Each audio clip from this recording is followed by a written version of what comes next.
Regardez ce que je viens de trouver au fond de mon tiroir de fruits. C'est une pomme que j'ai cueillie l'année passée à l'automne et que j'ai oubliée. Pas certaine qu'elle soit encore de qualité optimale.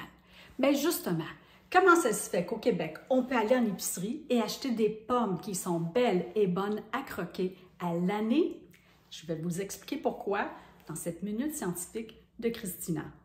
En fait, ce qu'il faut savoir, c'est que les pommes, tout comme les pêches, les poires et les bananes, continuent de mûrir après la récolte.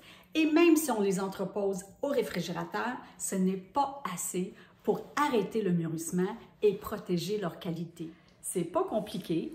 Peu de temps après la récolte, les producteurs ont recours à une sorte d'entreposage particulière qui s'appelle l'atmosphère contrôlée.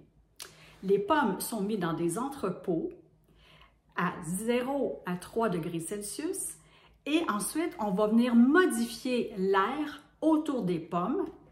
Ce qu'on fait, c'est qu'on diminue l'oxygène, on augmente le dioxyde de carbone et on augmente l'azote.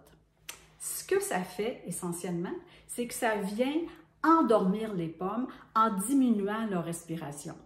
C'est un peu comme les ours qui tombent en hibernation.